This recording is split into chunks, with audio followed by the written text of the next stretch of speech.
Je vais vous présenter mon programme électoral, mon programme politique qui est un programme de modernisation du Cameroun. C'est un programme solide, sérieux, à l'élaboration duquel ont contribué de nombreux de nos compatriotes, vivant au Cameroun ou à l'étranger. Il s'agit d'un programme réaliste et ultimement d'un programme de modernisation du Cameroun. Ce programme est subdivisé en 5 chantiers. Le premier chantier est le chantier institutionnel et politique. Dans ce chantier entre la question de la forme de l'État. C'est pour cela que j'ai fait de la priorité numéro 1 le règlement de la crise anglophone. Ma première sortie politique, si mes compatriotes me font l'honneur de me désigner comme le 3e président de la République du Cameroun, sera de me rendre dans les régions du nord-ouest et du sud-ouest, porteur d'un message de paix, de fraternité à nos frères et sœurs des régions anglophones. Je voudrais les rassurer que non seulement ils sont des Camerounais à part entière, mais ils sont des Camerounais qui comptent et que je ne peux pas m'accommoder d'une situation où des Camerounais tirent sur d'autres Camerounais. Je leur dirais que l'État va leur assurer par un effort financier spécial les conditions nécessaires pour reconstruire les villages qui ont été brûlés, reconstruire leurs maisons et surtout pour ceux qui ont perdu leurs affaires, les accompagner dans la reprise d'une activité qui leur permette de gagner décemment leur vie. Une fois que j'aurai remis mes compatriotes des régions anglophones en confiance, je mettrai en place le cadre du dialogue inclusif. Les Camerounais sont suffisamment patriotes. Ils sont suffisamment intelligents pour trouver par eux-mêmes et en eux-mêmes les solutions adéquates à la crise. Et je suis sûr qu'ils s'accorderont sur la forme de l'État qu'il faut pour notre pays. J'ai toujours dit, ce qui importe à la lumière de la crise anglophone, c'est le contenu des attributions ou des pouvoirs que l'on veut transférer aux régions ou, si telle est la décision de la conférence, aux États fédérés qui sont issus de cette conférence. Quel qu'en soit le cas, le résultat de cette conférence sera inscrit dans la Constitution. Et dans le cadre de cette réforme globale de notre Constitution, nous entendons limiter le nombre du mandat présidentiel. Un seul mandat renouvelable une seule fois.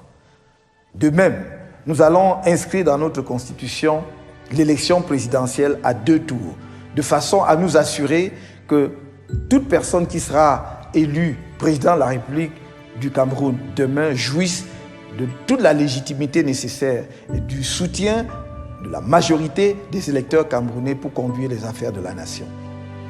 De la même façon, nous ramènerons de 20 ans à 18 ans l'âge électoral, car il est incohérent de dire qu'un jeune Camerounais à 18 ans est pénalement responsable, mais qu'à 18 ans, il n'est pas assez mûr pour participer au choix des dirigeants de son pays. À côté de la réforme constitutionnelle, il faudra rétablir l'état de droit. Et je m'y attellerai. Rétablir l'état de droit, c'est d'abord garantir aux Camerounais et à tous ceux qui vivent et travaillent au Cameroun la sécurité judiciaire. Il faudra aussi renforcer l'état de droit par une lutte opiniâtre, sans relâche contre la corruption. Lutte déterminée parce que c'est, je crois, le mal le plus profond qui gangrène et détruit notre société aujourd'hui. C'est pour cela que je m'engage devant les Camerounais à signer, comme tout premier texte, dès que je serai élu, si les Camerounais m'en font l'honneur, le décret d'application de la loi de 2006 sur la déclaration des biens et avoirs.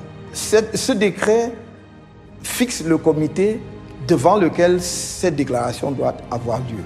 J'y tiens tout particulièrement parce que je tiens à faire cette déclaration moi-même avant de commencer l'exercice de mes fonctions. Il est important que mes compatriotes sachent quelle est l'étendue de mon patrimoine, de façon à ce que, au moment où j'aurai achevé mon mandat, qu'ils soient en mesure d'apprécier le niveau de mon enrichissement, s'il est conforme et en rapport avec les ressources que l'État mettra à ma disposition ou pas. En ce qui concerne l'équilibrage, le rééquilibrage des pouvoirs, j'entends qu'au sein de l'exécutif, les rapports entre le gouvernement et le président de la République soient mieux définis. Le Premier ministre doit être effectivement le chef du gouvernement chargé de la mise en œuvre de la politique définie par le chef de l'État. À cet égard, il doit disposer des pouvoirs nécessaires pour effectivement exercer ses fonctions. C'est pour cela qu'il faut rééquilibrer le pouvoir entre le chef de l'État et le gouvernement, en l'occurrence son chef, le Premier ministre. Mais il faudra aussi, par rapport à l'architecture institutionnelle globale, rééquilibrer les pouvoirs, notamment entre l'exécutif et le Parlement. Il est important demain que dans notre pays, le Parlement ait un droit de regard sur un certain nombre de nominations. Je pense par exemple à la nomination de hauts magistrats, en particulier le premier président de la Cour suprême, dont on peut effectivement, suivant des pratiques bien établies dans d'autres pays et suivant la bonne méthode démocratique, demander au Parlement de porter son appréciation sur les personnes pressenties pour occuper ces fonctions. Pareillement, il est absolument indispensable demain qu'après la mise sur pied du fonds souverain que nous entendons mettre en place, qui sera en quelque sorte aussi un fonds pour les générations futures, que le Parlement puisse avoir un droit de regard. Ce fonds devra être sous la double tutelle en quelque sorte de l'exécutif et du Parlement. Il faut renforcer enfin les pouvoirs du Parlement en rendant effectifs ses compétences en matière d'investigation. Les commissions parlementaires, les commissions d'enquête parlementaire doivent avoir un sens. Et il est important que chaque fois que le Parlement jugera nécessaire, suivant le règlement du Parlement, que de telles commissions soient mises sur pied pour mener les investigations nécessaires sur justement des situations qui affectent le peuple camerounais, soit sur le plan social, sur le plan économique, soit en rapport avec la gestion de la fortune publique. Mais la lutte contre la corruption devrait également, j'ai à cœur que cela effectivement prenne une autre dimension demain, s'appuyer sur des institutions réorganisées. Aujourd'hui, il y a de trop nombreuses institutions qui ont à peu près les mêmes attributions. L'ANIF, la CONAC, le ministère chargé du contrôle supérieur de l'État sont toutes des organisations chargées justement de veiller à la lutte contre la corruption. Il faudra les réformer, voir si on peut les... Surtout s'il ne faut pas les restructurer. Je pense d'ailleurs qu'il faudra les réorganiser. Mais surtout, il faudra leur donner le droit d'ester en justice. C'est-à-dire que lorsque leurs investigations conduisent à l'indélicatesse d'un agent public, que ces organisations puissent saisir directement de la justice sans attendre que les rapports qu'ils auront adressés au chef de l'État puissent prospérer suivant le bon vouloir du chef de l'État. Aujourd'hui, on voit épervier voler de temps en temps et pas à d'autres moments, on ne sait pas très bien pourquoi.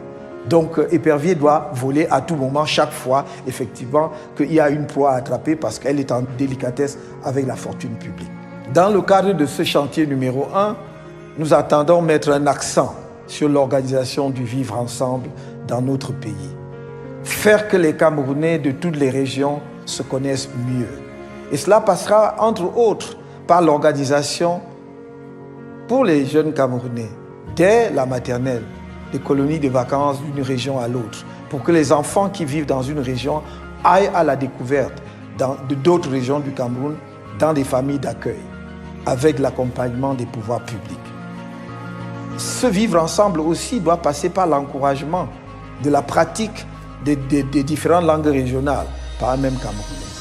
Mais s'agissant des langues en particulier, je mets un point particulier à la création d'une langue nationale. Non pas qu'une des langues camerounaises sera imposée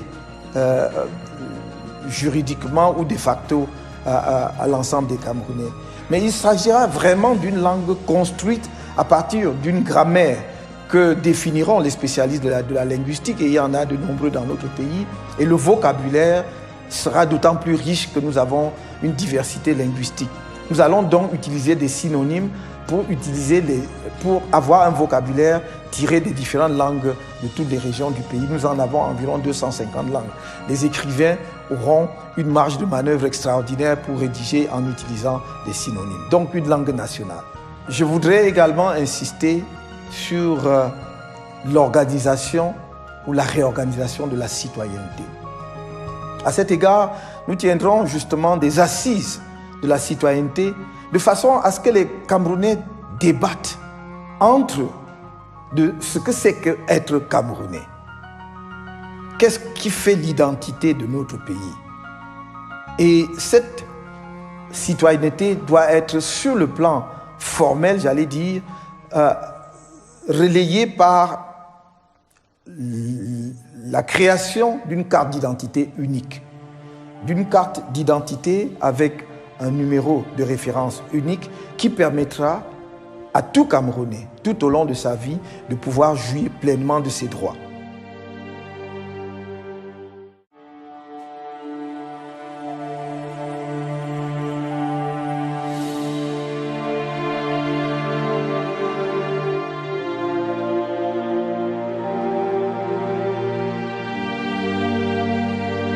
Le chantier numéro 2 est le chantier jeunesse et éducation. Chacun sait l'attachement que j'ai pour la jeunesse camerounaise. Non seulement parce que, comme tout le monde s'accorde à le dire, c'est le Cameroun de demain, mais parce que c'est déjà le Cameroun d'aujourd'hui. C'est sur cette jeunesse que je compte m'appuyer pour amener la révolution de modernisation que j'entends introduire dans notre pays. La révolution de la renaissance nationale, en donnant sa chance à la jeunesse camerounaise de pouvoir faire éclore son talent. À cet égard, je voudrais mettre un accent particulier sur la réforme de l'éducation. Cette réforme reposera sur 3 pieds. Le premier pied est le système éducatif traditionnel, qui va de la maternelle à l'université. Le système actuel a été mis en place dans les années 1960 pour répondre à un besoin évident de camerounisation des cadres, aussi bien dans l'administration que dans le secteur privé. Je suis moi-même produit de ce système, mais il a donné tout ce qu'il avait à donner. Il a donné de très bons cadres à notre pays, aussi bien des cadres administratifs que du secteur privé. Le défi aujourd'hui est ailleurs. C'est davantage d'avoir de bons administrateurs, il en faut, que d'avoir de bons ingénieurs, de bons spécialistes, de bons technologues, des gens qui sont à la pointe de l'innovation pour créer la richesse par l'intelligence afin de pouvoir affronter avantageusement la compétition mondiale.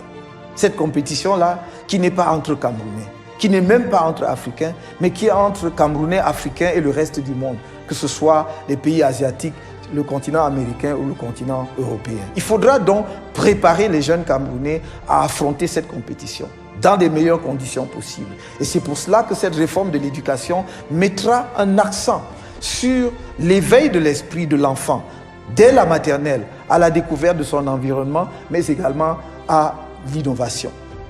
On mettra l'accent sur les matières scientifiques dès l'école primaire, en enseignant avec des méthodologies bien adaptées, très simplement des matières comme les mathématiques et d'autres matières techniques aux enfants.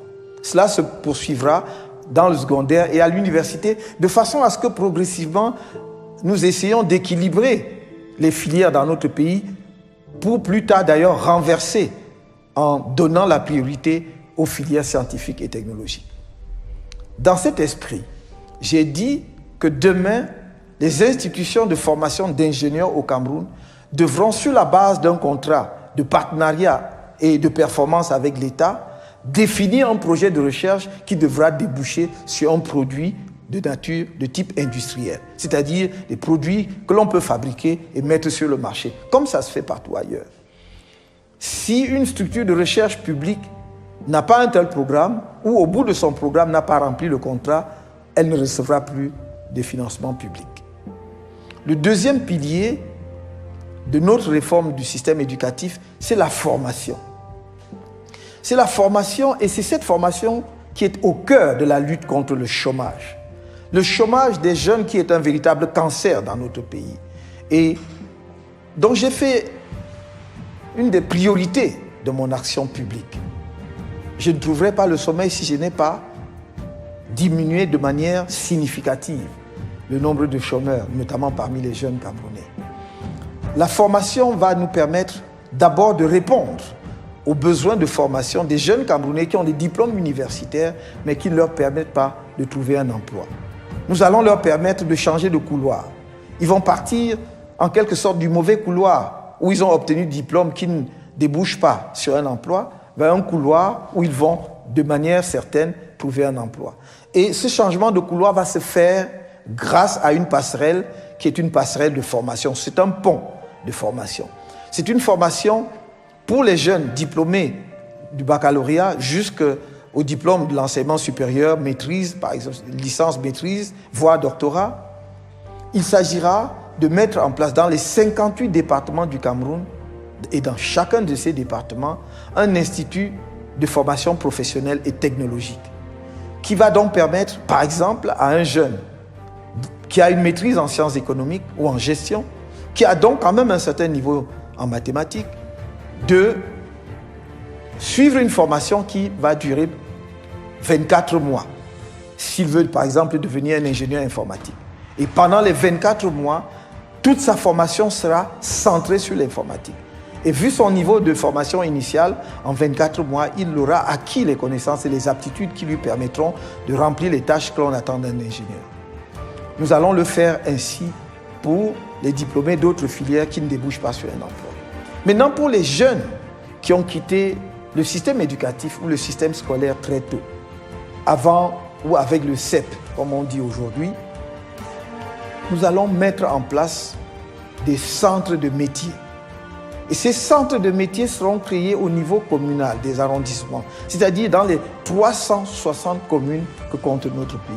Il s'agira d'un partenariat entre l'État et la commune. La commune aura à mettre en place à la disposition de l'État l'espace foncier nécessaire, la parcelle foncière nécessaire, et l'État se chargera de la construction des bâtiments et de l'équipement en matériaux ou en machines ou en structures nécessaires pour donner une formation professionnelle aux jeunes. Les animateurs des centres de métiers seront des professionnels, soit d'anciens fonctionnaires retraités qui ont des compétences techniques, qui ont des aptitudes. Ces fonctionnaires seront recrutés sur la base d'un contrat et ils vont animer ces centres de métiers.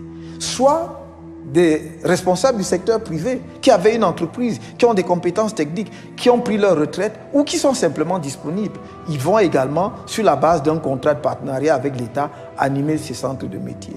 Nous voulons que dans ces centres de métiers, on apprenne aux jeunes à faire quelque chose de pratique. Il ne s'agit pas d'un diplôme supplémentaire, mais de leur donner des aptitudes et des compétences concrètes. Tenez, par exemple, dans ces centres de métiers, si vous voulez être charpentier, menuisier, mécanicien, soudeur, électricien, coiffeuse, maquilleuse et que sais-je encore, vous trouverez dans ces centres de métiers une formation allant de 3 mois à 18 mois au maximum en fonction des filières de formation que vous aurez choisies. Mais ce ne sera pas tout. Lorsque les jeunes auront reçu cette formation, ils pourront ensuite recevoir un accompagnement de l'État et des collectivités territoriales décentralisées ou des structures fédérées si c'est la forme de l'État que l'on adopte en définitive.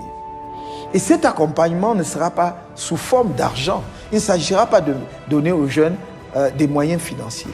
Il s'agira pour un jeune qui sera sorti de ce centre de métier, qui ne trouve pas un emploi mais veut s'installer à son compte, de lui dire de quel équipement avez-vous besoin ? Et l'État va acquérir cet équipement et mettre à sa disposition pour qu'il démarre son activité. Autrement dit, un jeune qui veut faire la soudure, qui veut créer son atelier de soudure, on ne va pas venir lui donner de l'argent pour qu'il aille s'équiper lui-même.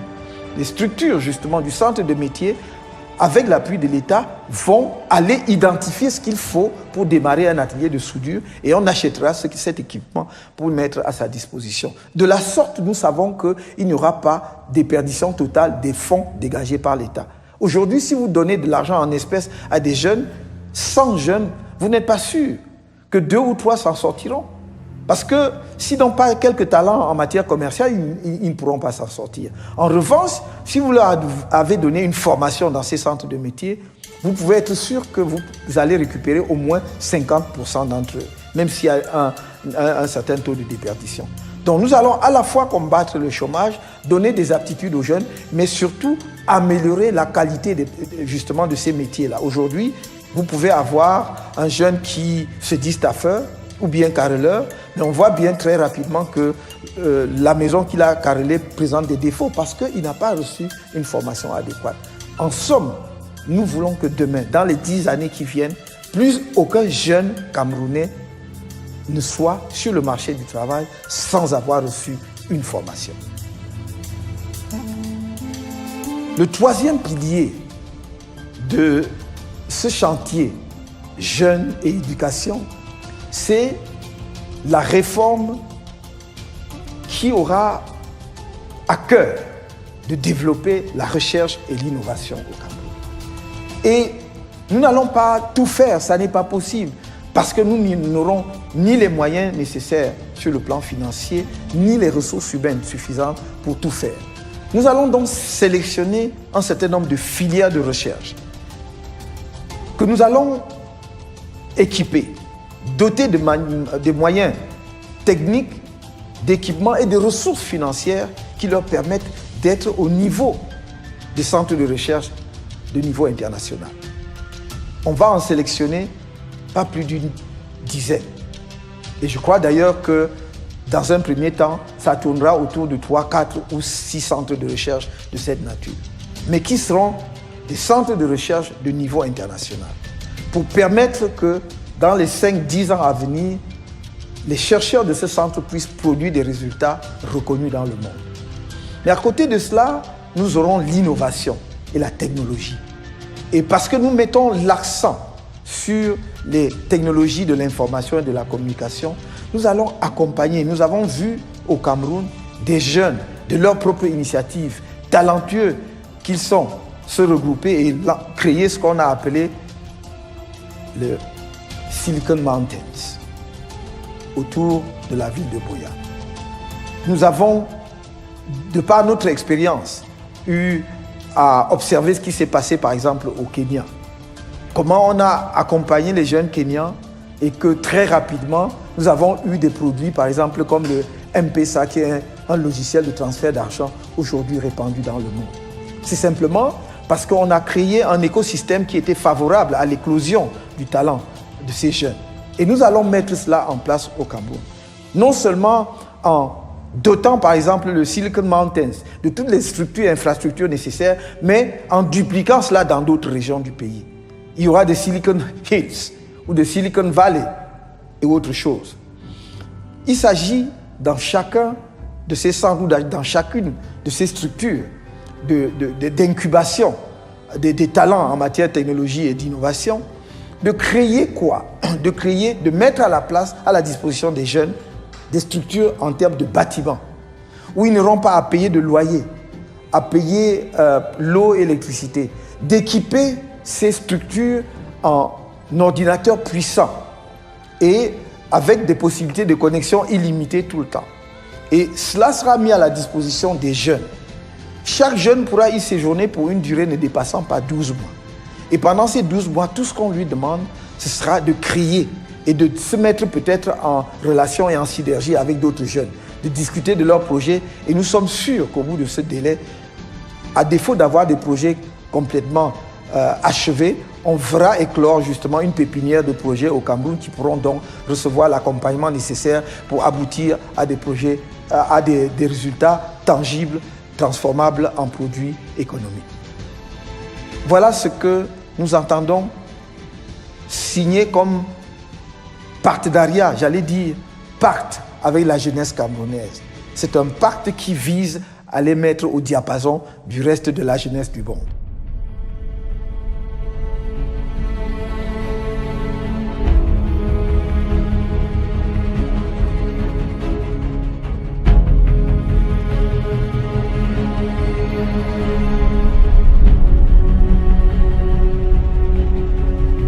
Mon troisième chantier est le chantier économie et production. D'emblée, je dois dire que nous nous fixons pour objectif de faire entrer le Cameroun dans les 50 pays qui sont favorables aux affaires, suivant le classement de Doing Business, dans les 7 ans à venir. Chantier économie et production, c'est le cœur de la bataille pour la modernisation du Cameroun. À cet égard, je dois dire qu'un accent particulier sera mis sur l'aménagement du territoire. C'est le point de départ. C'est la boussole pour conduire justement les réformes structurelles dont le pays a besoin, en sachant, grâce justement à la vision d'ensemble du territoire, à quel endroit chaque infrastructure sera établie. Où veut-on construire une autoroute demain? Notre ambition, c'est de relier Douala-Yaoundé par chemin de fer jusqu'à Koussery puis N'Djamena par une voie ferrée à 2 voies. Quel sera le tracé de cette voie ferrée à 2 voies? C'est l'aménagement du territoire qui nous permet d'anticiper. Nous voulons créer une ville nouvelle demain, dans une zone située globalement dans le nord du Mbam actuel et dans le sud de l'Adamawa. C'est l'aménagement du territoire qui nous permettra d'anticiper sur le site de cette ville. Nous voulons avoir une politique spéciale des villes frontalières, comme Koussery, comme Amchide, comme Kiosi, Ambam, comme Eyumodjok, comme Dorofi et que sais-je encore. C'est l'aménagement du territoire qui nous permettra de cartographier toutes ces activités. Nous voulons implanter de nouvelles universités demain, en particulier des universités de sciences et de technologie, essentiellement. Nous voulons dès à présent anticiper sur le lieu des campus pour que nous ne soyons pas confrontés demain à des difficultés foncières ou à l'étroitesse justement de l'espace affecté à des campus que nous voulons modernes, agréables pour les étudiants et pour la recherche, dont l'aménagement du territoire est crucial. Nous voulons des espaces dédiés à l'agriculture que l'on ne peut pas désormais demain transformer en espaces urbains, donc des espaces non constructibles. C'est l'aménagement du territoire qui va nous permettre de définir les terres agricoles protégées et sécurisées. C'est l'aménagement du territoire qui est donc la carte qui nous donne justement la direction où nous devons aller. Une fois que cette question est réglée, parmi les objectifs économiques majeurs, nous avons l'agriculture, nous avons l'industrie, nous avons l'approvisionnement des Camerounais en énergie, nous avons l'eau, nous avons le tourisme, tout cela combiné avec la protection de l'environnement. L'énergie, et je commencerai par là, parce que c'est essentiel, à la fois pour l'amélioration de la qualité de vie de nos concitoyens et pour le développement du tissu industriel de notre pays.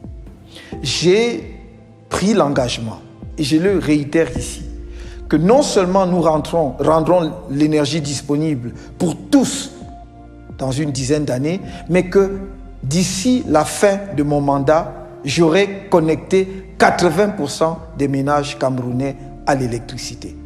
À cet égard, nous allons dans la partie septentrionale qui a un bon taux d'ensoleillement pendant toute l'année, utiliser abondamment l'énergie solaire avec de petites centrales, y compris simplement dans certains cas avec des plaques photovoltaïques.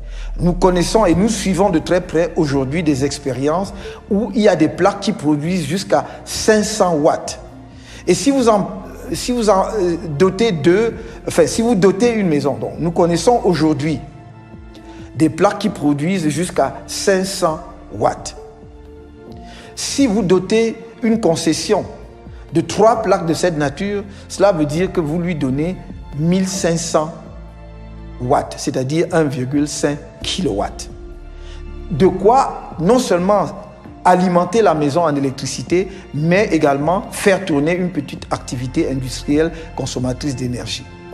Donc dans la partie septentrionale, fort de toutes ces expériences, dont une en cours dans un pays de l'Afrique de l'Ouest, où cette année, il y aura 400 000 ménages connectés à l'électricité, Nous nous sommes donc engagés également sur la base des études menées pendant 3 ans avec une équipe d'ingénieurs.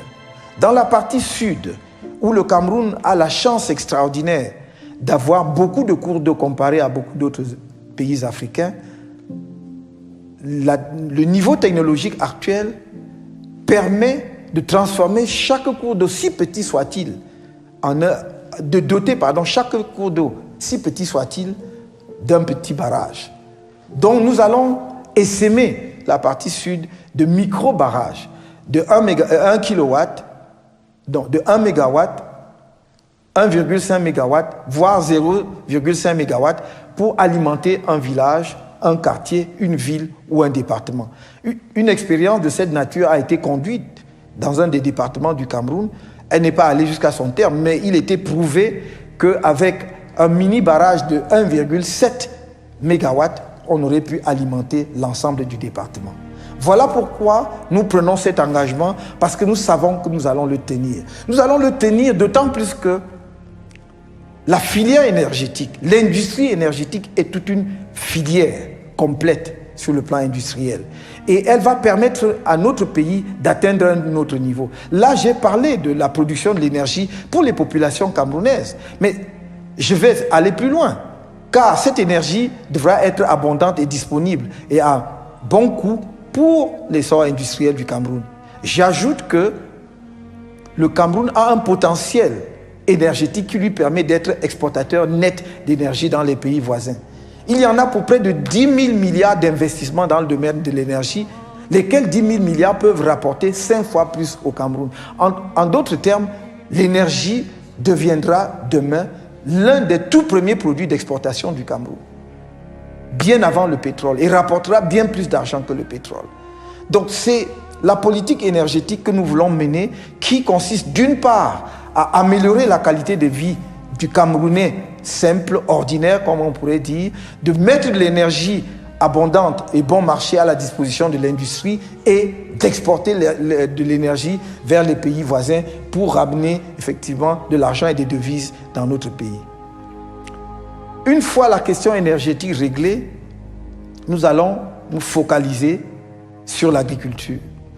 L'agriculture est le levier fondamental du développement et même de l'essor industriel du Cameroun à travers l'agro-industrie. J'ai toujours dit que le Cameroun est un pays avant tout à vocation agricole.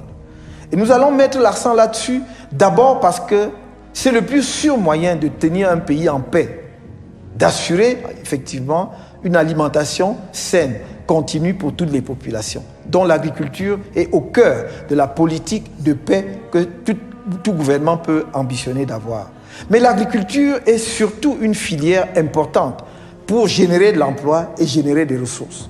C'est pour cela que nous nous sommes fixés pour objectif de moderniser l'agriculture, premièrement en créant au Cameroun un organisme chargé de produire de la semence et les plants disponibles pour les agriculteurs, c'est-à-dire donc un semencier national. D'une part parce que cela va nous assurer notre indépendance par rapport à l'approvisionnement extérieur en semences, mais également cela va nous permettre d'identifier aussi les semences du terroir qui tendent à disparaître, parce que c'est cet organisme qui devra recenser l'ensemble des variétés agricoles que nous avons dans notre pays.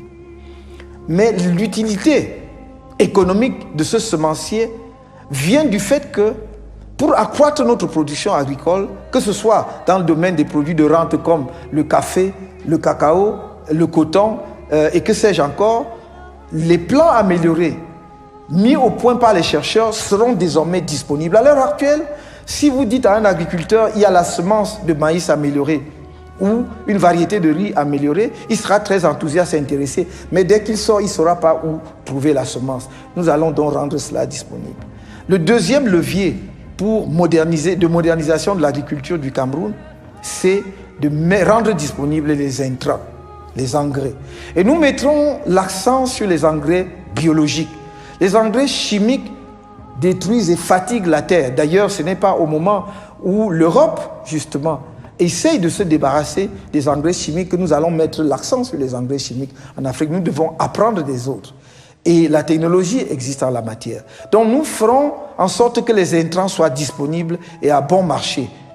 Je ne peux pas hésiter ici à dire, je le dis de manière claire, nous subventionnerons l'agriculture camerounaise. Il n'y a pas d'agriculture au monde, des grands pays qui ne soient pas subventionnés. Même les pays qui sont réputés être des temples du capitalisme subventionnent leur agriculture. L'Union européenne est bâtie autour de la politique agricole commune, ce qu'on appelle la PAC. Et cette politique agricole commune, c'est la subvention des subventions que l'on déverse dans les régions européennes pour produire bon marché. Nos agriculteurs et notre agriculture n'arriveront jamais à concurrencer ou même à soutenir leur place face justement à ces agricultures qui sont subventionnées. Donc, nous allons y remédier. Et cela passera justement par la facilitation de l'accès aux intrants dont j'ai parlé tout à l'heure, mais également à la semence. Et une faible taxation de l'agriculture, même là où ça existe. Le troisième pilier ou troisième levier de modernisation de l'agriculture, c'est la mécanisation. Et nous avons toujours dit, il est absurde que nous regardions 60 ans après l'indépendance, nos parents pratiquer la même agriculture primitive à la houe que leurs ancêtres. Il faut faire quelque chose, non seulement pour diminuer la pénibilité des tâches agricoles, mais également pour booster le rendement, accroître le rendement. Ce qu'une personne peut faire à la houe, une vache ou 2 chevaux peuvent faire 5 fois plus. C'est pour cela que le premier niveau de mécanisation pour les petites exploitations qui ne dépassent pas 1 hectare, 2 hectares, sera de doter justement ces petites exploitations de la possibilité de faire de l'agriculture attelée, c'est-à-dire à la charrue. C'est une pratique qui est déjà bien connue dans la partie septentrionale du pays. Il faudra généraliser et vulgariser, y compris dans la partie sud. Mais le deuxième mécanisme de mécanisation, c'est la mécanisation motorisée, qui n'est pas déjà la mécanisation par des tracteurs, c'est la mécanisation à moteur, mais poussée par un homme ou une femme. Et donc là aussi, on réduit la pénibilité du travail agricole, avec l'avantage qu'avec ces engins, ces équipements qui existent et disponibles dans le monde, que nous voudrions demain non seulement pouvoir monter chez nous dans un premier temps, mais les fabriquer parce que nous avons des ingénieurs capables de le faire. Avec ces engins, vous pouvez labourer 5, 10, 15, 20 hectares plus facilement. Et pour les exploitations agricoles au-dessus, à partir de 30 voire 50 hectares, il faudra mettre de véritables tracteurs. Et ces tracteurs, nous avons vu effectivement que les expériences que nous connaissons dans notre propre pays, effectivement, sont très favorables. Cela, effectivement, accroît la productivité dans le domaine agricole. Donc, la mécanisation. Et enfin, pour clore le volet agricole et la filière agricole, il faudra doter justement le monde agricole de petites industries agro-industrielles. Il ne faut plus tout concentrer dans les grandes métropoles comme Douala et Yaoundé. L'industrie agro-industrielle, les entreprises, les usines agro-industrielles sont beaucoup plus rentables lorsqu'elles sont construites auprès des lieux de production, de la matière première. Il est économiquement peu rationnel de produire des tomates à Fumbot ou à Malantouem et de les transporter à Douala pour les transformer. Il faut mettre l'unité de transformation à Fumbot ou à Fumban, comme on l'a bien pensé à une époque où nous étions encore un pays organisé et rationnel, puisqu'il y avait une entreprise appelée la SCAN qui avait été construite dans la zone de Fumbot pour transformer les tomates, mais qui n'a jamais marché.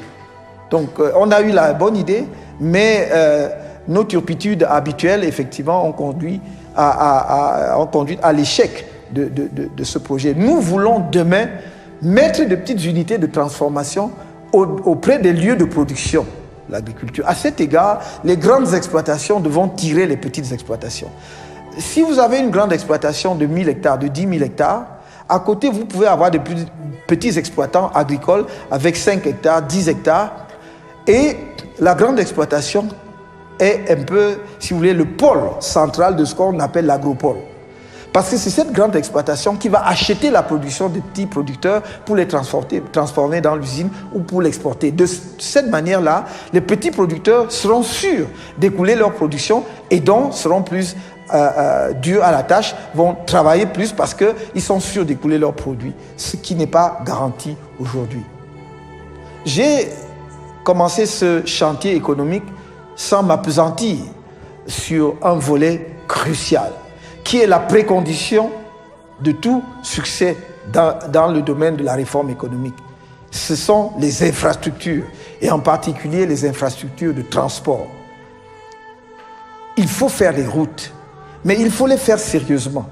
Et il faut les faire au coût réel, au coût moyen que l'on observe sur le marché international et dans d'autres pays. La surfacturation est devenue un sport national au Cameroun. Et donc, cela ne nous permet pas de bitumer, par exemple, autant de kilomètres de route que nous aurions pu, ou d'entretenir autant de kilomètres de route que nous aurions pu, d'ouvrir de nouvelles routes. Or, nous nous engageons, dès lors que nous aurons effectivement la conduite des affaires de ce pays, d'inscrire au minimum 800 milliards de francs chaque année dans le budget de l'État pour les infrastructures de transport. De la sorte, nous pourrons, par exemple, effectivement construire l'autoroute autour du triangle que l'on connaît, c'est-à-dire Yaoundé, Douala, Bafoussam, Yaoundé, mais avec un prolongement sur Bamenda et également à Douala avec un prolongement jusqu'à Boya Limbe. Nous allons également construire l'autoroute du Nord, qui est un de nos grands rêves. En dehors du chemin de fer, il faudra effectivement relier le sud du pays au nord jusqu'à Koussery par une autoroute. Je ne dis pas par une route, mais vraiment par une autoroute. C'est économiquement justifié. Parce qu'une telle route est la voie de desserte des trois régions septentrionales du pays. Déjà, même politiquement, c'est défendable, mais économiquement, c'est justifié. Donc, pour approvisionner toutes ces régions en produits venant du port et pour évacuer les productions de ces trois régions vers le sud et d'autres lieux de consommation et d'exportation, il faut, en dehors du train dont nous avons parlé tout à l'heure, une voie routière de niveau international, de niveau au standard, j'allais dire, connu dans les pays que nous regardons avec admiration. Donc, autoroute qui va donc jusqu'à Koussery et qui pourra donc dans les régions du Nord, en fonction de l'importance des localités, se bifurquer sur d'autres localités importantes. Voilà dans le domaine du transport. Et ça, c'est dans le domaine autoroutier. Parce que nous allons construire un certain nombre de kilomètres de routes régionales, de routes départementales. Évidemment, les routes municipales ou communales ou des villes seront à la charge des villes et non plus, comme aujourd'hui, à la charge de l'État et surtout, même à la charge des délégués du gouvernement, car il faudra demain des maires élus qui assurent et soient responsables du développement de leur commune. Donc cette question d'infrastructure de transport est vitale. Et nous allons développer cette infrastructure de transport, y compris le transport fluvial. Nous avons beaucoup de cours d'eau dont certains sont navigables, en tout cas sur un certain nombre de tronçons. La Sanaga est navigable sur plusieurs tronçons. Et donc on peut aussi évacuer les produits agricoles, produits le long de la Sanaga ou au bord de la Sanaga par la voie fluviale au lieu justement d'utiliser les camions pour les transporter par des détours encore plus longs. Oui, donc il faudra développer ce transport fluvial sur la Sanaga et d'autres cours d'eau. Et dans les villes traversées par des cours d'eau, voir effectivement aussi comment utiliser des moyens de transport fluviaux. Par exemple, pour le transport des populations, on peut parfaitement imaginer qu'en dehors ou en plus du pont sur le Vouri et d'autres ponts qu'on construira sur le Vouri, par exemple, il puisse y avoir le transport d'une rive de Vouri à l'autre, justement par des petites embarcations bien conçues pour les besoins de la cause, ou même pour la plaisance, n'est-ce pas, sur le Vouri. Je sais pas, on peut imaginer, on voit dans diverses villes, pas seulement en Europe, mais même en Afrique, au Caire, vous avez des bateaux niches qui peuvent monter et redescendre conçus comme des restaurants où les gens peuvent dîner tranquillement le soir. Donc, l'infrastructure de transport va être essentielle. Maintenant, je profite de ce que je suis sur le point de l'infrastructure de transport pour dire que en liaison avec notre politique d'aménagement du territoire, je vous ai parlé d'une ville nouvelle que nous avons l'ambition de construire dans la zone nord du BAM, c'est-à-dire dans ce qu'on appelle aujourd'hui le BAM-Ekim, dans la zone nord, aux alentours de Yoko, mais un peu pas confondu à la ville de Yoko, et au sud de l'Adamawa. C'est là que nous voulons concentrer toute la perspective, la projection technologique du Cameroun de demain. C'est une ville de futur. Ce sera une ville intelligente, mais ce sera également une ville verte. Dans un pays qui a le massif forestier que nous avons, nous voulons là expérimenter des choses nouvelles, avec nos variétés, les variétés de nos forêts. Montrer justement que ce que la nature nous a donné généreusement, nous pouvons aussi l'exploiter, améliorer dans le cadre d'un espace urbain. Ce sera une ville de recherche, ce sera une ville de promotion et de l'innovation technologique. Ce sera également une ville universitaire où effectivement les secteurs de pointe dans le développement et la recherche seront localisés. Mais comme je l'ai dit tout à l'heure, nous avons une politique urbaine. À cet égard, je voudrais dire que nous avons étudié la ville de Douala avec l'avènement du port en eau profonde de Kribi. La ville de Douala est une ville qui a toujours vécu depuis sa création autour du port. Et donc, avec l'avènement de la ville de Kribi, le port de Douala ne va pas disparaître, mais ce ne sera plus le seul port et certainement pas le port qui accueille le plus de trafic de marchandises en venant de l'extérieur ou en partance pour l'extérieur. Il faut donc revoir la fonction de la ville de Douala. Et nous voulons faire de Douala demain la grande ville, la grande capitale financière et économique de l'Afrique centrale. Pas du Cameroun, mais de l'Afrique centrale. Avec le quartier que l'on appelle le plateau Jos étant le cœur de la finance de l'Afrique centrale. Le plateau Jos où les normes de construction seront revues à la hausse, où les immeubles les plus bas auront une hauteur de 15 étages minimum. Parce qu'il y aura une concentration. Ce sera, si je voulais faire une comparaison, un peu le Manhattan de l'Afrique centrale. Et donc, ce sera à la fois Manhattan et la City, au sens de cœur financier de l'Afrique centrale. Il s'agira de bâtir là-bas, j'allais dire, un quartier d'affaires et financier du niveau international. Pas de niveau, j'allais dire, sous-régional, mais de niveau vraiment international, en tout cas pouvant concurrencer la plupart des places financières africaines. Autour de la bourse de Douala, autour des sièges des banques, autour d'un certain nombre d'institutions financières qui seront mises en place. Et capital économique parce que nous voulons aussi que le siège de la plupart des entreprises, de grandes sociétés multinationales et autres soient installés là. Dans cet ordre d'idées, évidemment, il faudra revoir toute la politique de la mobilité dans la ville de Douala, avec la possibilité de construire un tramway de surface, voir là où c'est possible de faire des tronçons qui soient des tronçons de métro, parce qu'il faut bien voir, parce que ce n'est pas partout. Douala est une zone sablonneuse et où l'eau émerge très rapidement. Et donc, si le sol ne permet pas de se lancer dans la construction d'un métro, les ingénieurs le diront, on se contentera d'un tramway de surface. Pour que le transport en commun soulage la ville, n'est-ce pas, des bouchons que l'on observe, et d'ailleurs c'est le cas également à Yaoundé, à cause justement de l'accroissement du parc automobile sans un accroissement parallèle de la voirie. Donc il faudra par ce biais-là, pour Douala d'ailleurs comme pour Yaoundé, justement songer à mettre en place un transport urbain collectif. Pour Yaoundé, qui est encore traversé de part en part, ne serait-ce que de l'université de Soa, enfin de Soa, par où passe le train qui va à Ngaoundéré jusqu'à la sortie sud.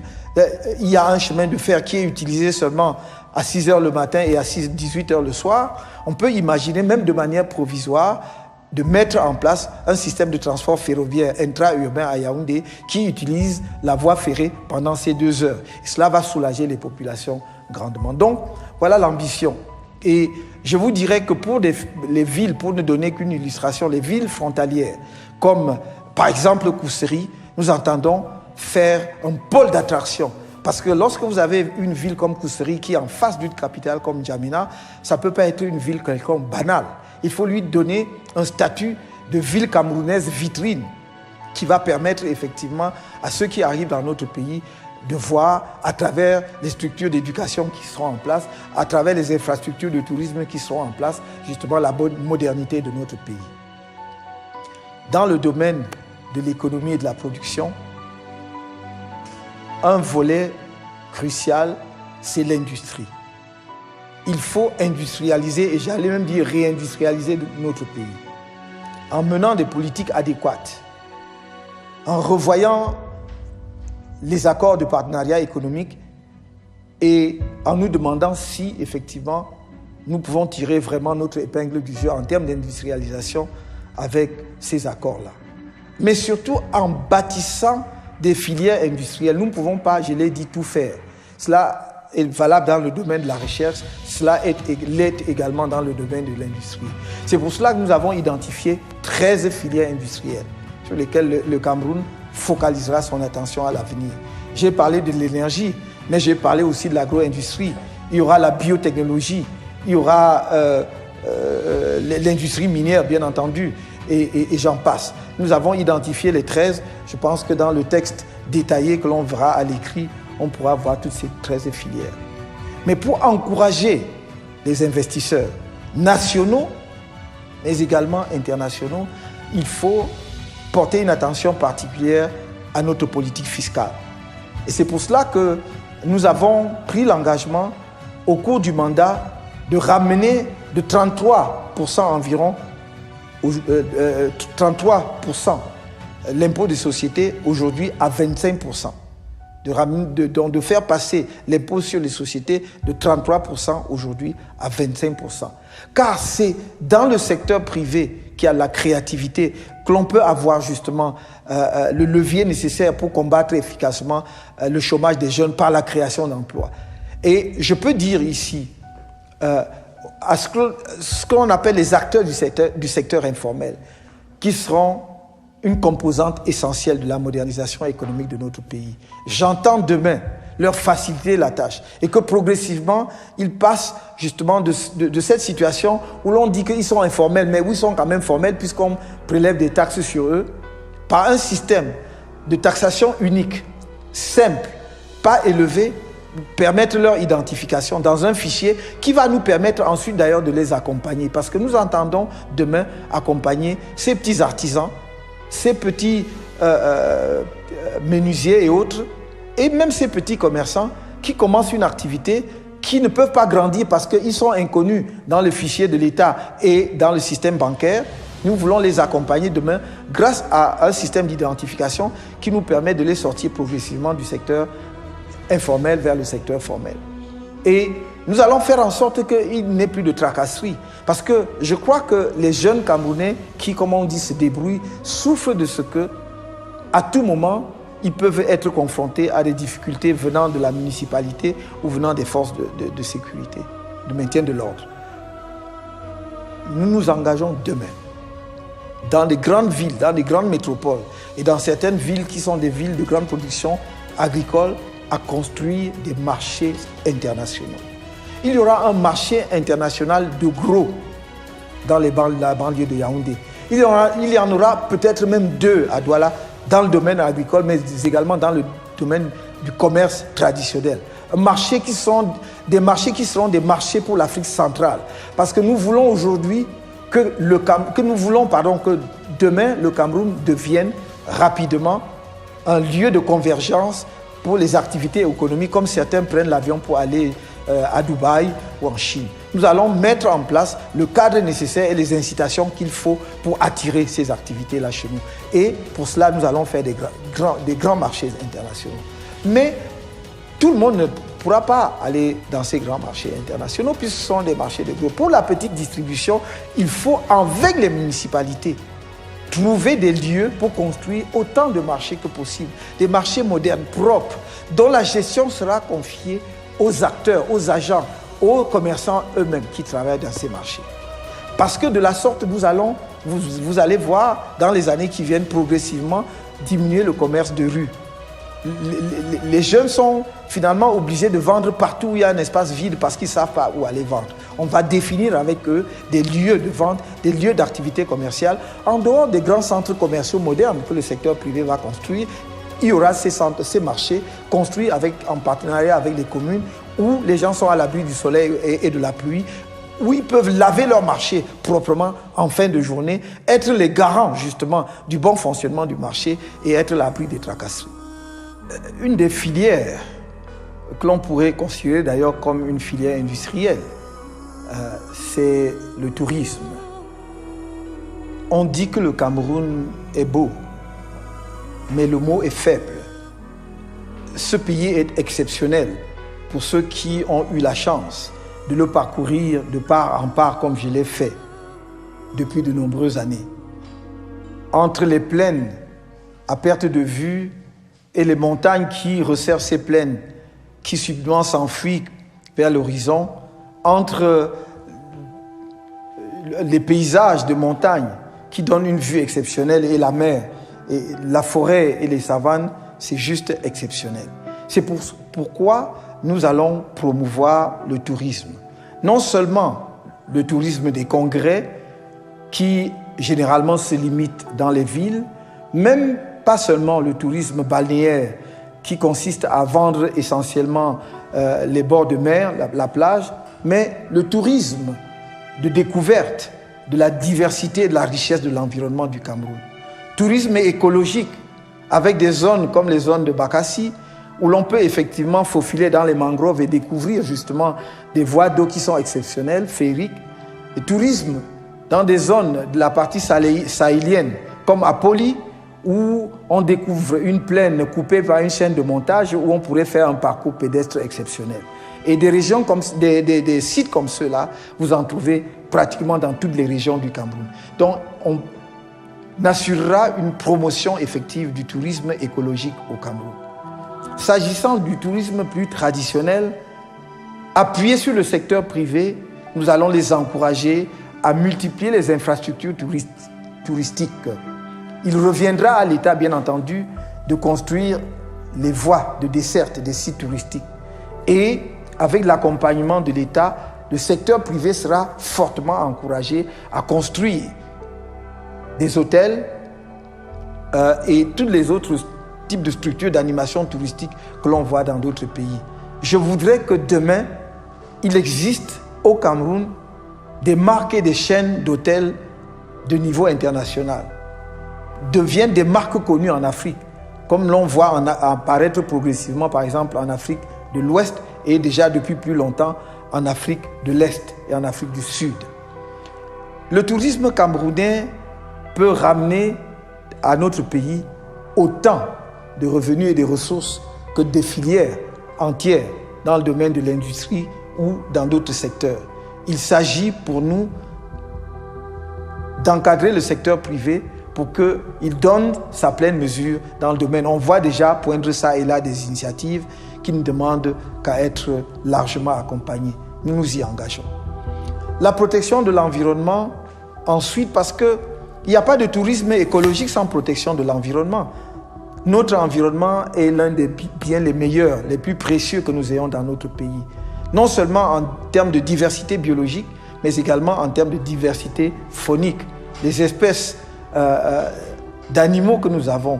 Je sais que par exemple dans le sud du Cameroun, dans le sud-ouest du Cameroun, on peut pratiquer un tourisme ornithologique, c'est-à-dire découvrir des variétés d'oiseaux. Il y en a 13, rien que dans le sud-ouest, qui n'existent que dans notre pays. On peut découvrir ce qui rapporte plein d'argent dans d'autres pays comme en République démocratique du Congo et surtout le Kenya avec le tourisme des gorilles que nous avons dans le sud du Cameroun, qui sont peut-être pas des gorilles de montagne, mais qui sont des gorilles de forêt tout aussi intéressants. Et je ne parle même pas des parcs traditionnels que nous connaissons déjà dans le nord de notre pays. Donc, il y a lieu de faire du Cameroun demain une vraie destination touristique parmi les plus courues en Afrique. Toujours dans le domaine de la protection de l'environnement, il devient impérieux pour notre pays de faire attention à notre politique d'exploitation forestière. Nous faisons une exploitation sans reboisement ou avec très peu de reboisement, mais également nous faisons une exploitation anarchique de nos forêts. Avec le changement climatique observable partout dans le monde, nous risquons, si nous n'y prenons garde, de mettre notre pays à découvert et d'ailleurs de réduire sa contribution à l'effort mondial pour diminuer le réchauffement de la planète. Il me semble que la protection de l'environnement peut devenir aussi un atout précieux pour notre pays, puisque les moyens et les ressources que l'on va dégager progressivement pour la protection de l'environnement mondial seront affectés aussi et prioritairement aux pays qui font un effort dans ce domaine. Et le fait pour nous de préserver notre massif forestier sera une contribution qui pourra recevoir une contrepartie financière conséquente. La protection de l'environnement est l'atout majeur pour le tourisme du Cameroun demain. C'est pour cela, encore une fois, que nous nous y mettrons un accent particulier.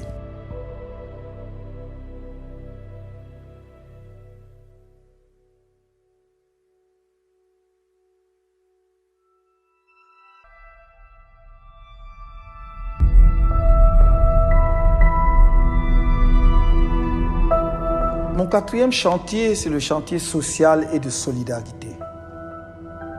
C'est un chantier majeur.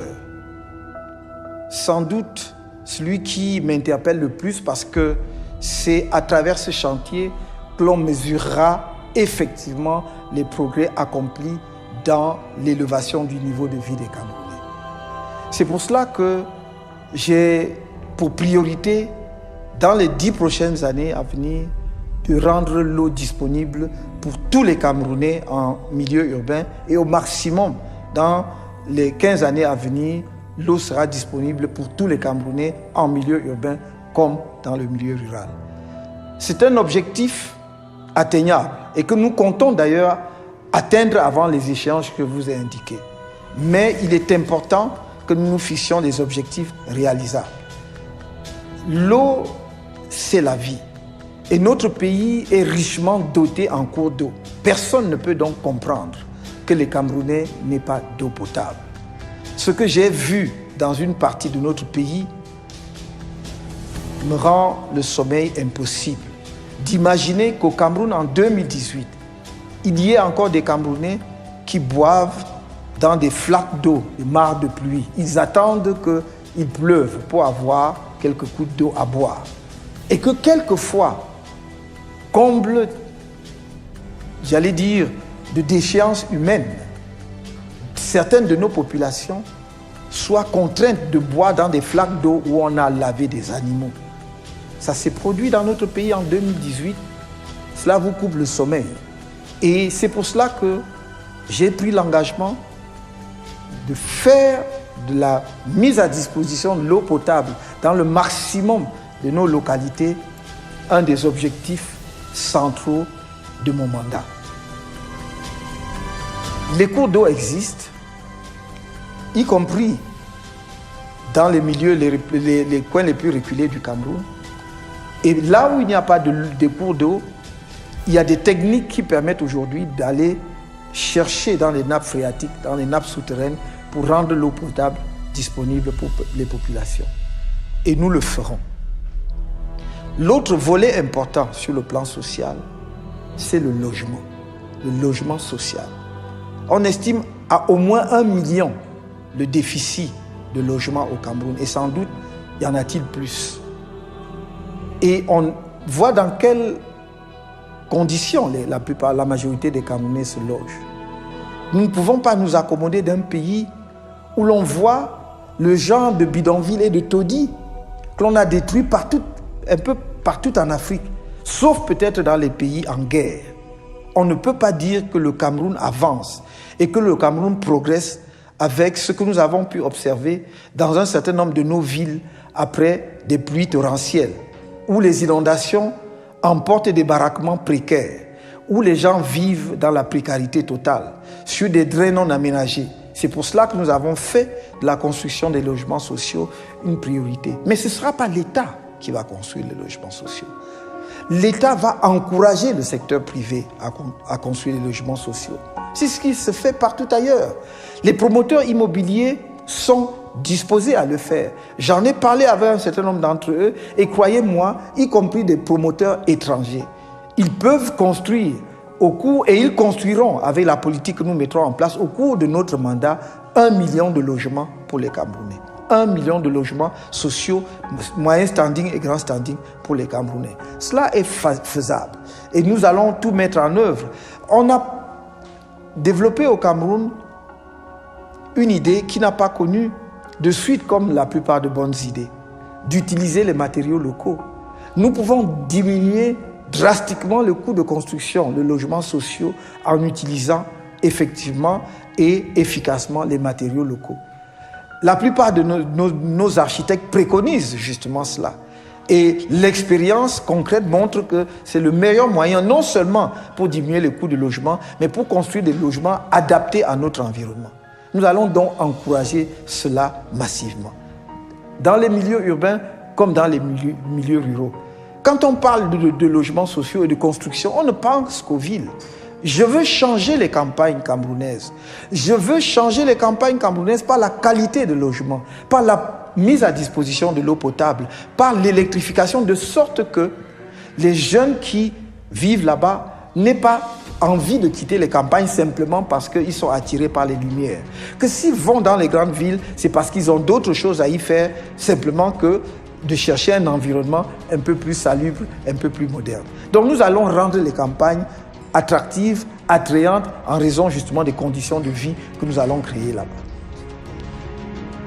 La troisième chose, c'est la rémunération des travailleurs camerounais. Ceux du secteur public comme ceux du secteur privé. Ceux du secteur public, nous savons très bien que la plupart des corps de fonctionnaires et d'agents publics sont payés à un niveau qui ne leur permet pas de vivre décemment. Ou alors, le salaire ne correspond pas à leur niveau de qualification ou aux efforts qu'ils ont faits pendant de nombreuses années pour leur formation. C'est pour cela que nous avons une fuite abondante des cerveaux de notre pays. Le nombre de médecins camerounais qui existent en dehors du territoire national, le nombre d'ingénieurs est inestimable. Il ne s'agit pas d'aligner nos salaires sur ceux de pays développés, nous ne le pouvons pas. Il ne s'agit pas de rehausser le salaire de façon à pénaliser les entreprises et le secteur industriel. Ce n'est pas de cela dont il est question. Mais il s'agit de servir aux Camerounais un salaire décent qui leur permet de vivre décemment de leur travail, qui leur permet de vivre correctement de leur travail. À cet égard, nous allons revaloriser les salaires de la fonction publique parce que c'est aussi un facteur de lutte contre la corruption. Tout le monde est d'accord que depuis qu'on a diminué drastiquement les salaires, combiné avec la dévaluation, la corruption s'est installée dans notre pays parce que ce que les gens perçoivent mensuellement ne leur permet pas de vivre correctement. Ils sont donc obligés de faire de la débrouillardise, comme on dit chez nous. Parfois de mener 2 ou 3 activités parallèles pour boucler les fins du mois. Nous voulons revaloriser les salaires dans la fonction publique. Il ne faut pas regarder les fonctionnaires comme de simples consommateurs. La fonction publique est un maillon absolument indispensable dans le bon fonctionnement d'un État, mais aussi d'une économie. Donc, ils participent à la production et à la création des richesses. C'est pour cela qu'ils doivent être rémunérés décemment. Dans le secteur privé, évidemment, ce n'est pas à l'État de fixer les salaires. Ils continueront à être négociés entre l'entreprise et l'employé. Mais il y a un seuil minimum en dessous duquel on ne peut pas descendre et il s'agit du SMIC. Et dès notre élection, nous porterons le SMIC de 36 780 ou 760 francs, en tout cas de moins de 37 000 francs CFA, aujourd'hui à 55 000 francs CFA, dans un premier temps. Sachant que si en cours du mandat, nous redressons l'économie et nous améliorons les performances économiques de notre pays, on augmentera progressivement ce montant. Donc, on accroîtra le SMIC jusqu'à ce que cela atteigne un niveau où un Camerounais peut effectivement fonder une famille et vivre du SMIC. Aujourd'hui, le SMIC ne peut pas permettre à un couple, même pas à un individu tout seul, de vivre dans la moindre ville du Cameroun. Parce qu'entre le loyer et l'alimentation, et je ne parle même pas du transport pour aller au travail, il ne lui reste plus rien. Donc nous avons décidé que le SMIC dès le début du mandat, sera fixé à 55 000 francs. Nous avons choisi ce montant parce que nous sommes raisonnables, parce qu'il ne faut pas faire une augmentation vertigineuse, rapide, que les employeurs ne pourront pas suivre, parce que ce serait ruiner les entreprises et par conséquent amener une contraction de l'emploi alors que nous voulons étendre l'emploi de façon à répondre au chômage des jeunes. En dehors des questions salariales et des questions de logement, une des préoccupations majeures dans le domaine social, c'est la santé. Mon engagement est que dès que les Camerounais m'auront fait l'honneur de me confier les rênes du pays, dès 2019, l'accouchement par césarienne sera gratuit au Cameroun. L'accouchement par césarienne sera gratuit sur l'ensemble du territoire. Deuxièmement, nous allons mettre en place dans les 3 ans qui viennent une couverture maladie universelle minimum. Pourquoi dans 3 ans? Parce que c'est le délai que nous nous fixons pour régler les problèmes administratifs et financiers qui doivent accompagner cette politique. Et deuxièmement, pour régler le problème de l'approvisionnement en médicaments. En mettant en place dans notre pays des structures de fabrication des médicaments de base, il y a quelques unités de fabrication pharmaceutique qui existent déjà à Douala notamment. Nous allons les accompagner, leur permettre de se développer. Et d'ailleurs, parce que ces unités seront assurées de la commande publique. Et deuxièmement, mettre en place dans les structures hospitalières et dans les centres de santé des pharmacies approvisionnées justement en médicaments dont la gratuité sera assurée pour tous les Camerounais. L'assurance maladie universelle vise à donner à tout Camerounais, qu'il soit cultivateur, commerçant, paysan, fonctionnaire, employé, d'avoir accès à un certain nombre de soins de santé gratuitement. Par exemple, désormais avec ce système, tout Camerounais qui, par exemple, souffre de paludisme, de choléra, de méningite, des maladies courantes, sera soigné gratuitement. Il se rendra à l'hôpital, si le médecin diagnostique qu'il a un paludisme, il fera une prescription de médicaments, il ira prendre ses médicaments à la pharmacie de l'hôpital et il pourra aller chez lui suivre son traitement gratuitement. Nous avons les moyens de financer une telle politique. Et en particulier, cette politique sera financée par la diminution du train de vie de l'État. Nous pouvons facilement trouver dans les niches de dépenses ostentatoires ou de dépenses injustifiées au sein de l'État que je n'ai pas le temps de développer ici. Par exemple, sur les voyages à l'étranger, juste pour donner une illustration, des fonctionnaires, les classes auxquelles voyagent les fonctionnaires, jusqu'à une date récente, on m'a dit qu'un texte aurait été pris en ce sens, mais jusqu'à une date récente, nombreux sont un certain nombre de hauts responsables de la fonction publique et de l'État qui avaient le droit de voyager en première classe. Mais je voudrais dire à mes compatriotes camerounais qu'un billet d'avion entre Yaoundé et Paris en première classe coûte 6 millions de francs. On aurait pu les faire voyager en business, ce qui est déjà luxueux comparé à des pays développés, comme la Finlande, où des ministres voyagent en classe économique. Donc, mon objectif, ce n'est pas de ramener les ministres camerounais à voyager en classe économique, mais au moins donc, en business class, où ils peuvent voyager confortablement et être traités dignement. Donc, si sur chaque billet d'avion qui coûtait 6 millions de francs, vous faites une économie de 3 millions de francs, parce qu'un billet business class coûte entre 2,8 millions et 3 millions de francs, vous diminuez déjà de moitié cette dépense-là. Et on peut trouver d'autres gisements d'économie comme cela dans le type de véhicule dont on dote les hauts fonctionnaires de l'État. C'est normal que les hauts fonctionnaires de l'État aient des véhicules de service, mais ils n'ont pas tous besoin de véhicules 4x4. Que ces genres de véhicules soient réservés à ceux qui font des missions de contrôle sur le terrain, d'inspection. Mais pour les fonctionnaires qui sont en permanence dans les grandes villes, on n'a pas besoin d'acheter des véhicules de 40 millions à 60 millions. Donc on peut faire des économies sur ces chapitres. On peut faire des économies sur le carburant. On peut faire des économies sur bien d'autres chapitres des dépenses publiques, par exemple sur les fournitures dans la fonction publique. Vous savez, la mercuriale de l'État a des prix planchers et des prix plafonds. Mais tous les achats se font au prix plafond et jamais au prix plancher, même pas au prix moyen.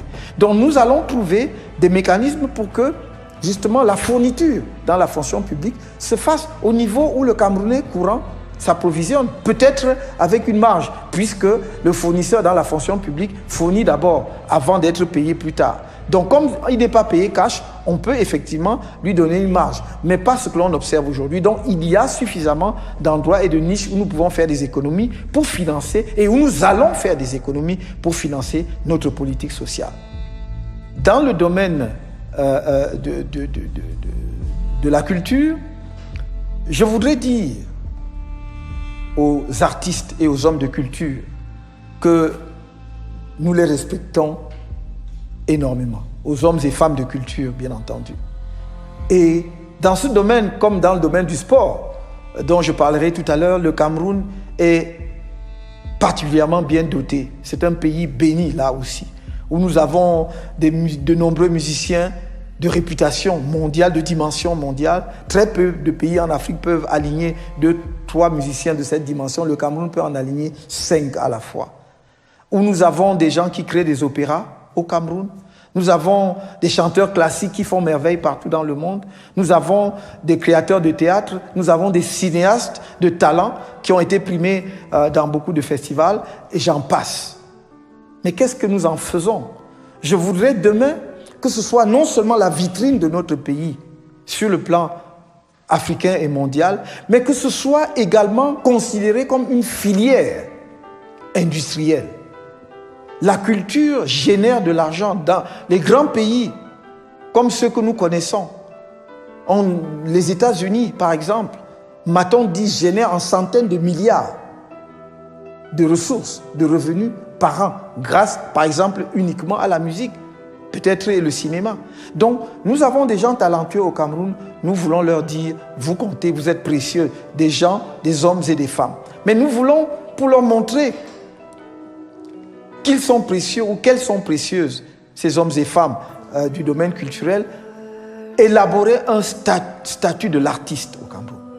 Demain, il y aura un statut de l'artiste, de façon à ce qu'il soit protégé et qu'on ne voit pas nos artistes finir dans la détresse totale comme nous en avons vu beaucoup ces derniers temps dans notre pays. Non seulement il doit vivre décemment de son travail, et pour cela, croyez-moi, nous combattrons sans répit non seulement la fraude, ceux qui dupliquent, la piraterie.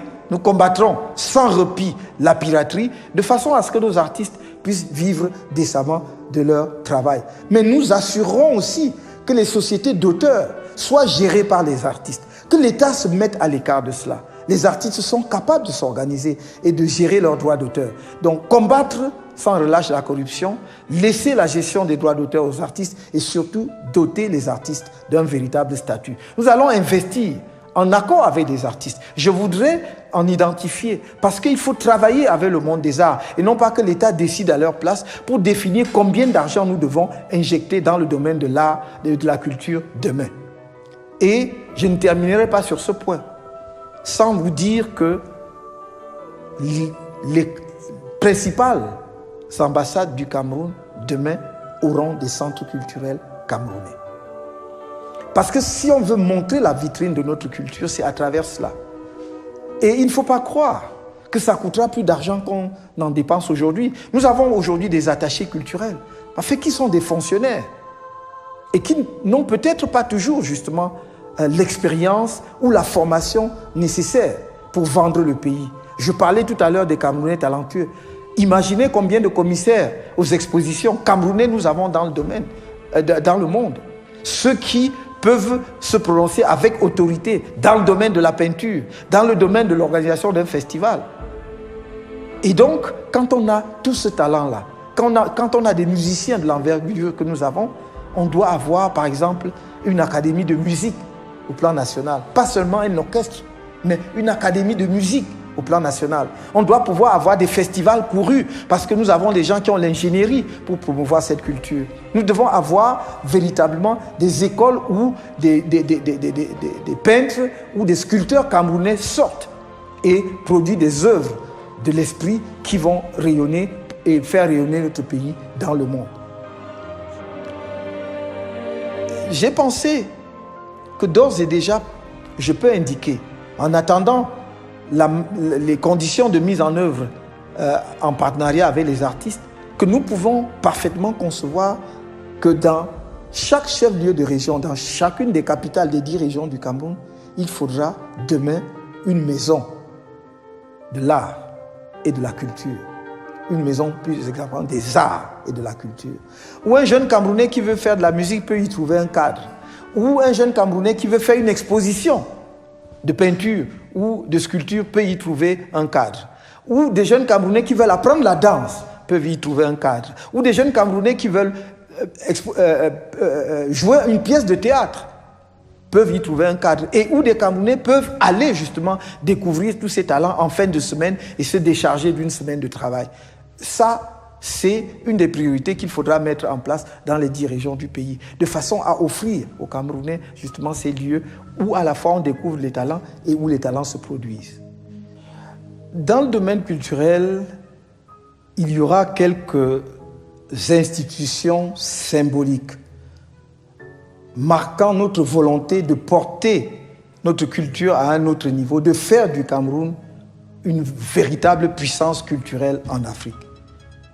Il s'agit premièrement de la construction d'une bibliothèque du monde noir, où l'on trouvera, dans la mesure du possible, tous les ouvrages ayant trait au monde noir, à son histoire, à sa culture, à sa diaspora. Il y aura ensuite une académie nationale qui d'ailleurs aura entre autres missions de suivre la mise en place de la langue nationale du Cameroun, mais également son développement et son évolution. Et d'autre part, ce sera le haut lieu où l'on va symboliquement rendre hommage aux grands hommes et aux grandes femmes de la culture camerounaise. Il y aura enfin ce que j'appelle la grande coupole de la mémoire et des souvenirs.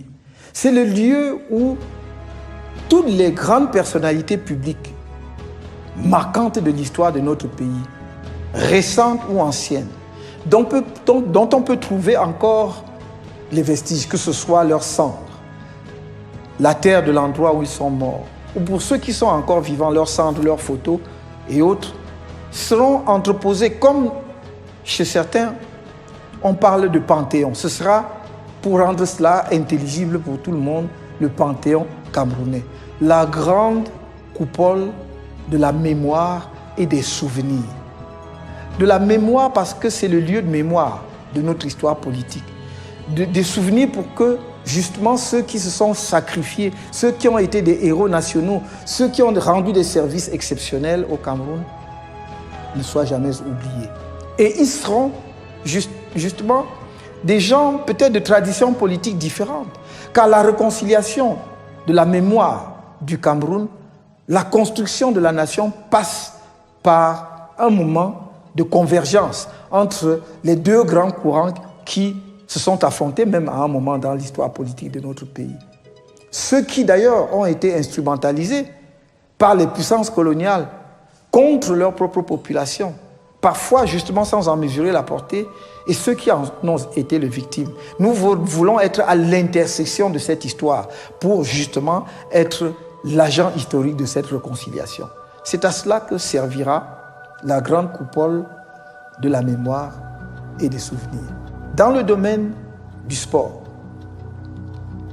j'ai dit, nous sommes une nation sportive, ça n'est un secret pour personne. Mais on voit bien que le sport camerounais décline d'année en année, de décennie en décennie. Tout simplement parce que nous n'avons pas, d'une part, mis en place les infrastructures nécessaires, mais parce que nous n'avons pas doté le pays d'une politique sportive visible. Songez que pendant longtemps, les équipes camerounaises ont participé à la phase finale des championnats mondiaux de boxe, des championnats mondiaux de basketball, des championnats mondiaux de volleyball, de handball. D'où sortaient ces Camerounais aussi talentueux? Pas seulement de l'étranger comme on le croit. Ils étaient produits sur le plan national, local. Pourquoi? Parce que pendant près de 20 ans, tous les établissements scolaires au Cameroun étaient dotés, en dehors d'un terrain de football, d'un gymnase, où les jeunes Camerounais pouvaient pratiquer le basket, le handball et le volleyball. Tout cela a disparu. Aujourd'hui, l'État lui-même construit des lycées et collèges d'enseignement secondaire sans aucune infrastructure sportive. Cela va cesser. Parce que demain, nous allons imposer déjà aux structures publiques elles-mêmes de construire tous les établissements scolaires avec des aires de jeu et en particulier avec des gymnases. Mais cela aussi entrera dans le cahier des charges des promoteurs privés. Il n'y aura plus d'établissements scolaires et en particulier secondaires au Cameroun demain sans un gymnase. C'est là qu'on va former la pépinière de ceux qui deviendront les grands sportifs camerounais au niveau national et au niveau international. Sur le plan du football, nous avons une réputation mondiale établie. On voit bien qu'il y a une promotion dans un certain nombre de stades au moment où nous nous apprêtons à organiser la CAN, la Coupe d'Afrique des Nations de football. Mais ça se passe dans 5 villes. Douala, Yaoundé, Boya, Bafoussam et Garba. Le Cameroun ne se réduit pas à 5 villes. Parce qu'une vraie politique sportive aurait veillé à ce qu'en dehors de ces grandes infrastructures dont on est en train de doter le pays à des coûts absolument inacceptables et exorbitants, que je regrette personnellement, mais dont on est en train de doter le pays, que les structures sportives existent à l'échelle de toutes les municipalités. Et c'est ce que je m'engage à faire. Demain, il y aura une infrastructure sportive de base, c'est-à-dire une plateforme sur laquelle on pourra jouer au football.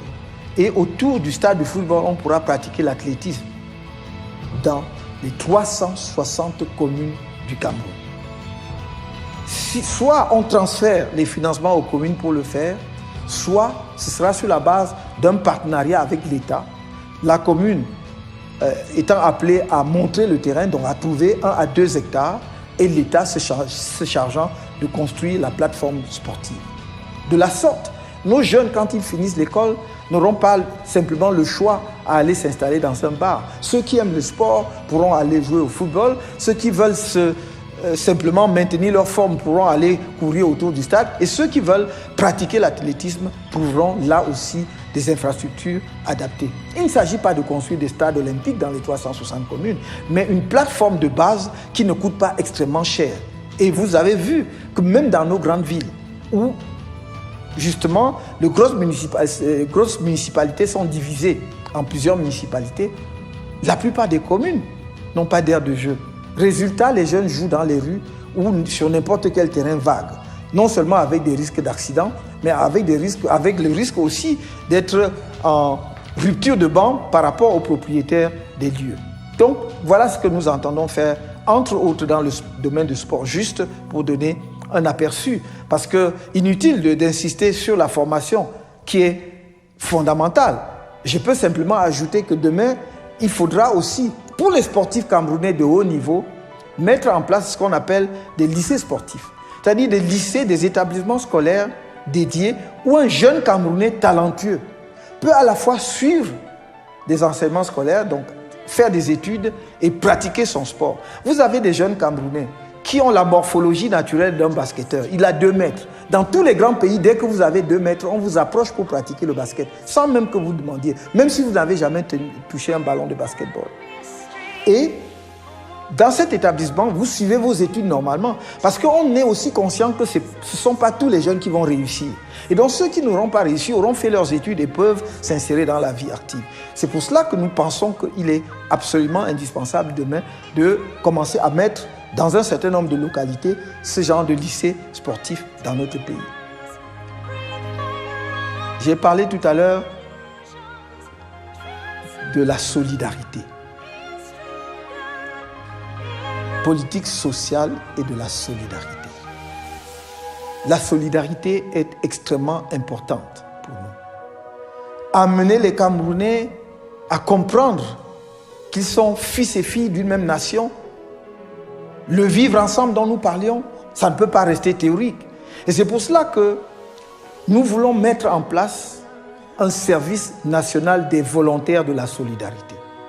C'est un service qui sera accompagné par l'État, par les moyens de l'État, au sein duquel devra intervenir tout jeune Camerounais pendant une durée de 6 mois avant d'entrer dans la vie active, dans sa vie professionnelle. Cela veut dire que si vous avez un jeune qui est diplômé de médecine, un jeune qui est diplômé d'une école d'ingénieur, un jeune qui est diplômé de facultés de droit et d'autres facultés, ou même qui est diplômé d'une école d'infirmiers ou d'aide-soignants ou d'instituteurs, et que sais-je encore, il va travailler pour 6 mois, pendant 6 mois pour la collectivité nationale. Cela nous permettra non seulement de leur permettre de faire un brassage, pendant les 6 mois il est pris en charge par l'État, mais il va aller travailler là où l'État va le déployer, dans le cadre de la solidarité nationale. Ainsi, par exemple, des localités reculées de notre pays, l'arrière-pays où les médecins n'arrivent jamais, parce qu'aucun médecin ne veut s'établir, ou très rares sont les médecins qui acceptent d'aller travailler dans l'arrière-pays. Par ce biais, des médecins, voire même des spécialistes, vont aller travailler dans des formations sanitaires dans l'arrière-pays. Comme ça, nos populations de l'arrière-pays, qui n'ont jamais l'occasion de voir un médecin, qui n'ont jamais vu un chirurgien, un ophtalmologue, et que sais-je encore, puissent en avoir un par ce biais. Il sera là pour 6 mois. Il n'y fera pas toute sa vie. Mais après 6 mois, il sera remplacé par un autre jeune qui est médecin et qui veut entrer dans la vie active et qui fait son travail de solidarité en mettant justement 6 mois de son activité au service de la collectivité nationale. Voilà ce que nous mettons dans la solidarité entre Camerounais et avec l'ensemble des Camerounais. Je vois que des infrastructures sportives importantes sont en construction dans le pays, dans la perspective de la CAN. Je trouve d'ailleurs qu'elles sont construites à des prix exorbitants. Ce que nous avons condamné fermement, c'est regrettable pour notre pays. Ces infrastructures sont construites où? À Douala, à Yaoundé, à Limbe, à Bafoussam et à Garoua. Mais le Cameroun ne se limite pas à ces 5 villes. Nous ne pouvons pas décemment ignorer plus de la moitié de la population camerounaise ou sous-estimer son rôle dans le développement de notre pays et espérer accomplir les bons indispensables dans le cadre de la politique de modernisation. C'est pour cela que la femme tient une place centrale dans notre politique.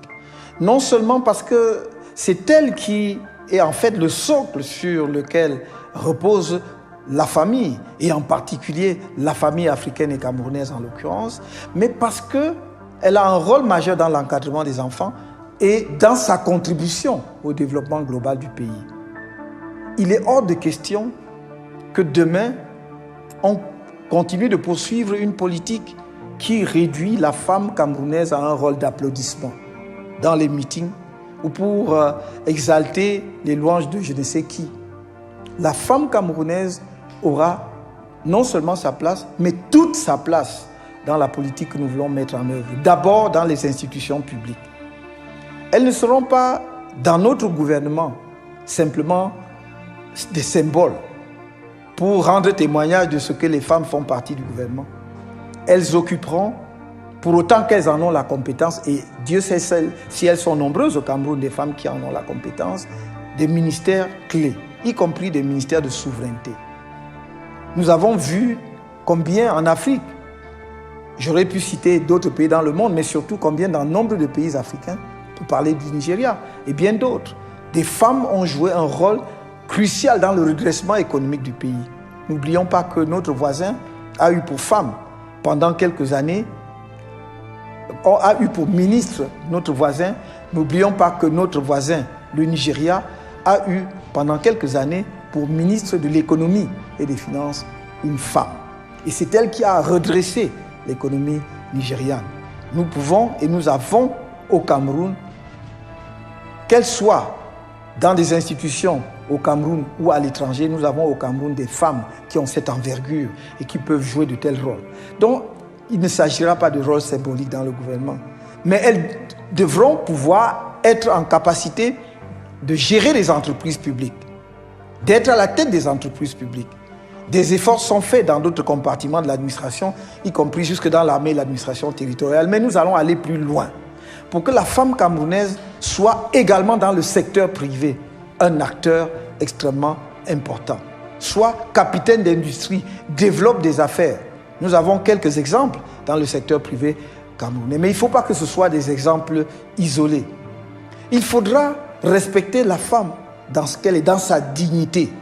Et c'est pour cela que les violences faites aux femmes, les exactions, les viols et tous autres comportements qui avilissent la femme trouveront sous le gouvernement que j'aurai l'honneur de diriger demain, ou en tout cas de mettre en place, toute la réponse adéquate pour mettre un terme à de telles pratiques. Réponse ferme, parce que c'est inacceptable.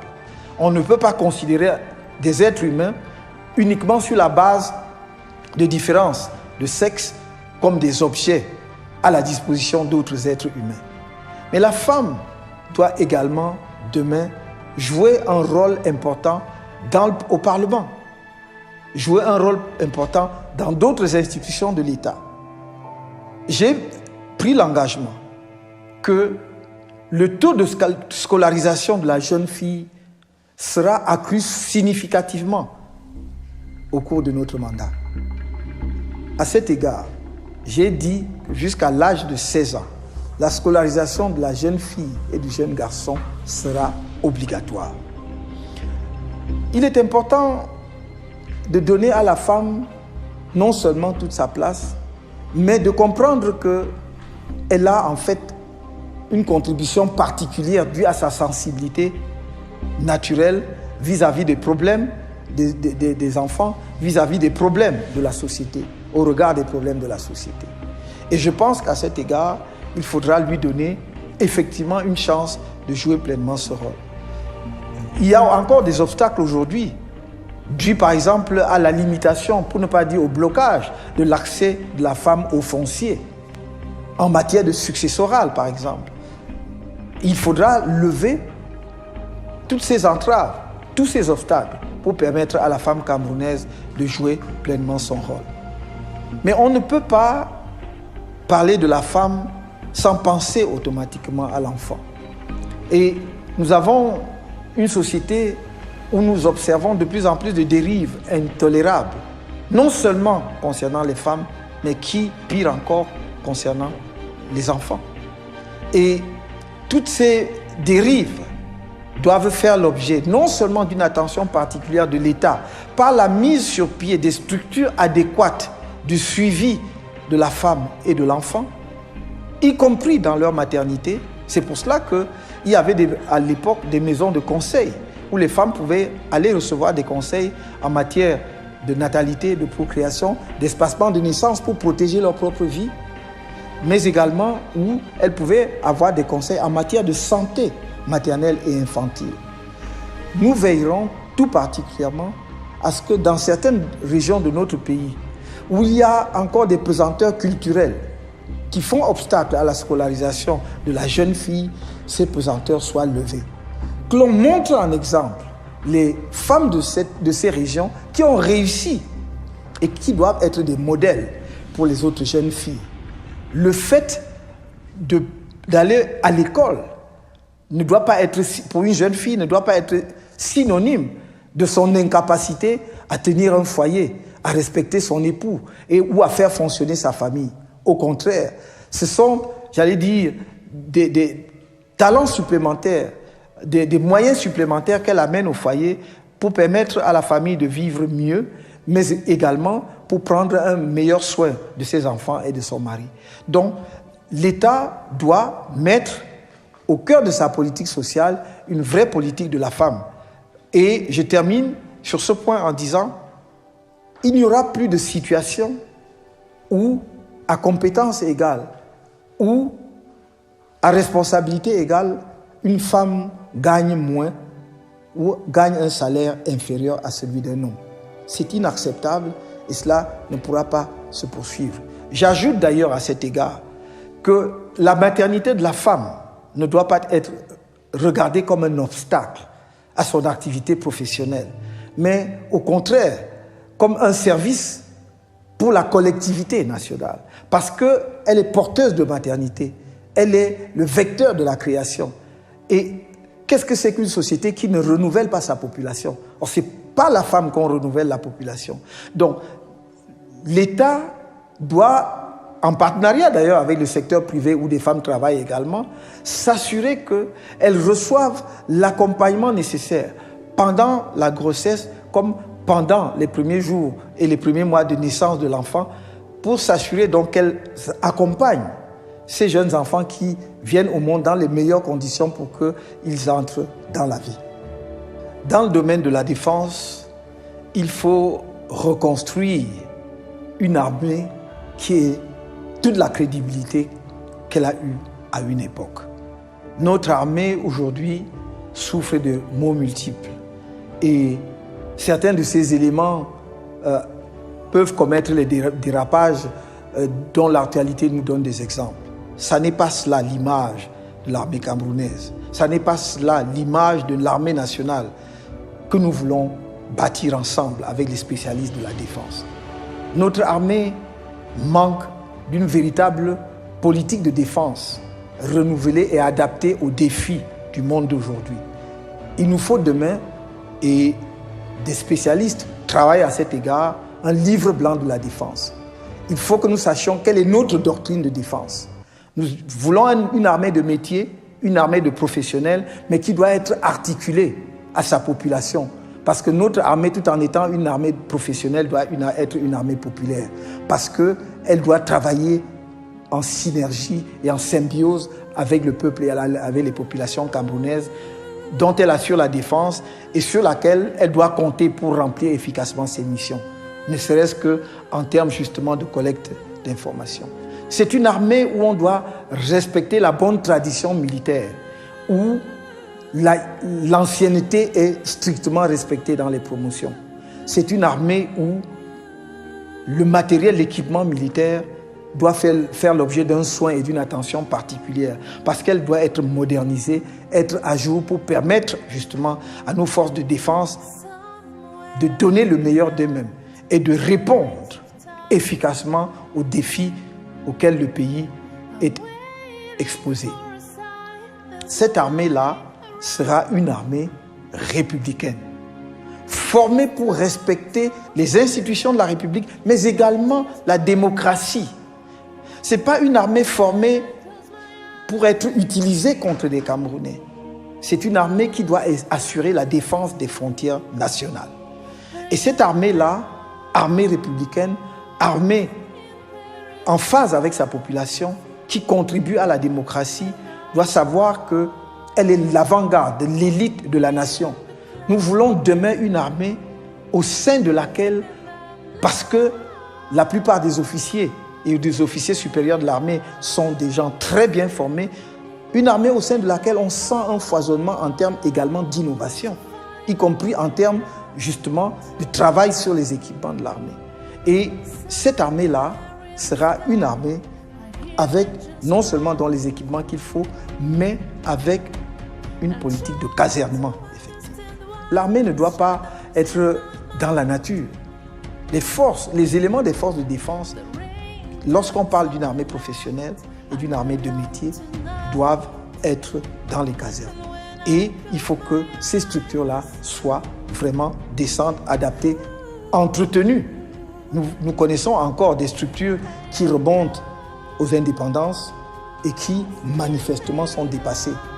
On ne peut pas donner de notre armée l'image d'une armée en loc avec des structures inadaptées. Et ce sur quoi je voudrais insister, c'est qu'une armée telle que nous la concevons est une armée dont les éléments ne cessent de contribuer à la bonne marche de la défense, même lorsque ils ont quitté l'armée. Non seulement parce qu'ils sont en réserve, ils sont en deuxième section, ou bien parce qu'on peut les mobiliser à tout moment, mais parce que nous voudrions que ceux parmi eux qui ont des compétences particulières soient ceux qui vont travailler demain dans l'industrie qui fournit l'armée, dans les activités qui sont en liaison avec le fonctionnement de notre armée. Je passe ici la restructuration en termes institutionnels et en termes géographiques et spatiaux. Je voudrais simplement dire que c'est une armée qui aura les moyens d'avoir toutes les informations prévisionnelles qui seules font aujourd'hui l'efficacité de toute armée sur les théâtres d'opération. Enfin, notre armée, j'ai toujours plaidé pour cela, aura un vrai statut de pupille de la nation pour les enfants des militaires tués au combat. Ils seront pris en charge par l'État jusqu'à leur majorité. Et pour les soldats morts au combat, nous aurons un cimetière militaire. Mais comprenez-moi bien, je connais la tradition africaine et beaucoup ne voudraient pas être enterrés en dehors de leur village. Il ne s'agit donc pas d'enterrer les gens dans des cimetières, mais de faire ce qu'on a vu partout ailleurs.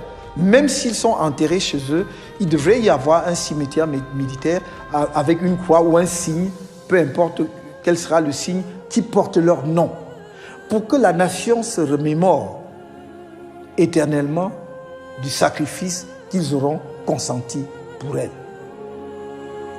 Voilà, au-delà des cimetières militaires, il faudra un monument aux morts, qui est le haut lieu symbolique où brûle la flamme, portée par les militaires morts au combat, portée par les soldats morts au combat, où on se remémore à l'occasion soit de la fête nationale ou d'une journée dédiée spécialement aux armées, ce sacrifice suprême.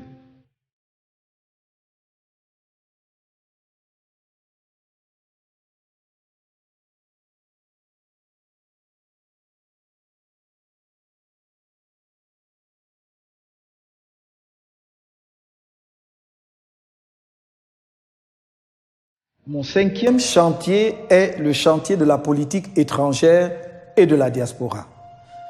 Notre politique étrangère sera axée sur la défense permanente des intérêts du Cameroun.